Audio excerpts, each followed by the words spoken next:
Hi నమస్తే అస్సలాముఅలైకుం. ఈరోజు మన వీడియోలో సమ్మర్లో ఇన్స్టెంట్ నిమ్మరసం పొడిని ఎలా ప్రిపేర్ చేసుకోవాలో చూపిస్తాను. ఈ పౌడర్ మనకు చాలా రోజుల వరకు నిల్వ ఉంటుంది. మనకు ఎప్పుడు కావాలంటే అప్పుడు చిటికలో నిమ్మరసం చేసుకోవచ్చు. మరి ఇది ఎలా చేసుకోవాలో చూపిస్తాను.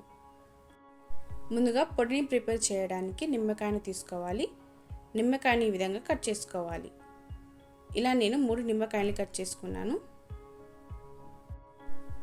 ఇప్పుడు ఇందులో నుండి జ్యూస్ని పిండుకోవాలి.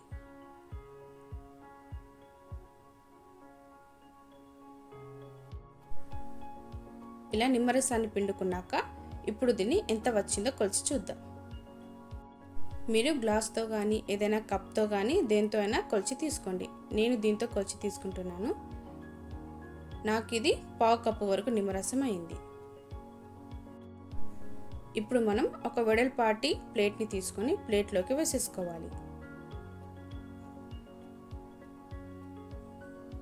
మనం దేంతో అయితే కొలుచుకున్నామో అదే కప్పుతో 4 కప్పుల దాకా షుగర్ని వేసుకోవాలి.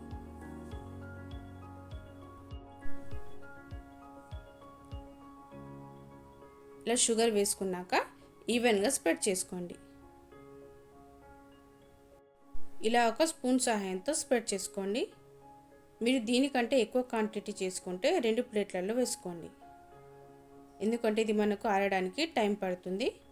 ఇలా స్ప్రెడ్ చేసుకున్నాక దీన్ని నీడలోనే ఆరబెట్టుకోవాలి. ఎండలో ఆరబెట్టకూడదు, షుగర్ కరిగిపోతుంది. దీన్ని మనం ఫ్యాన్ కింద పెట్టుకుని ఆరబెట్టుకోవాలి.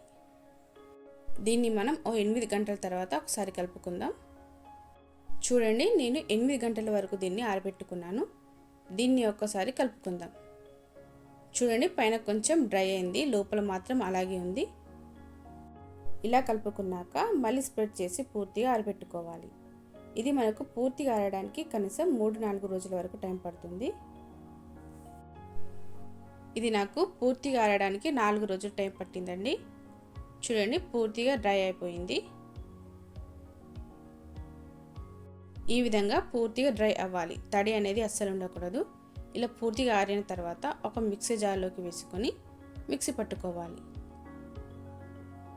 చూడండి, ఈ విధంగా మెత్తగా మిక్సీ పట్టుకోవాలి. దీన్ని మనం ఒక గ్లాస్ సీసాలోకి ట్రాన్స్ఫర్ చేసుకుందాం. ఇలా గ్లాస్ సీసాలో వేసుకొని స్టోర్ చేసుకుంటే చాలా రోజుల వరకు పాడవకుండా ఉంటుంది. దీన్ని మనం ఫ్రిడ్జ్లో పెట్టుకోవాల్సిన అవసరం లేదండి, బయట పెట్టుకోవచ్చు. ఇప్పుడు ఈ పౌడర్తో డ్రింక్స్ని ఎలా ప్రిపేర్ చేసుకోవాలో చూద్దాం. ఒక గ్లాస్ తీసుకొని మనం ముందుగానే ప్రిపేర్ చేసుకున్న పౌడర్ని 1 టీ స్పూన్ వేసుకోవాలి. పైనుండి ఐస్ క్యూబ్ వేసుకొని సర్వ్ చేసేయండి. అంతేనండి, లెమన్ జ్యూస్ రెడీ. మనం ఇంకో డ్రింక్ని ప్రిపేర్ చేద్దాం. ఒక గ్లాస్ తీసుకొని ఐస్ క్యూబ్ వేసుకొని నేను ముందుగానే సబ్జా గింజల్ని నానబెట్టుకున్నాను. వీటిని 1 టీ స్పూన్ వేసుకోండి. అలాగే 1 టీ స్పూన్ పౌడర్ని వేసుకోండి. ఇప్పుడు వాటర్ వేసుకోండి. అంతేనండి, ఇలా మీరు పౌడర్ని చేసుకుని పెట్టుకుంటే మీరు ఎప్పుడు కావాలంటే అప్పుడు చిటికలో ప్రిపేర్ చేసుకోవచ్చు. రంజాన్ కాబట్టి ఇఫ్తార్లో మీకు ఈ డ్రింక్స్ చాలా బాగా యూజ్ అవుతుంది అనుకుంటున్నాను. వీడియో నచ్చితే తప్పకుండా లైక్ చేయండి, షేర్ చేయండి, నా ఛానల్ సబ్స్క్రైబ్ చేసుకోండి. Thanks for watching.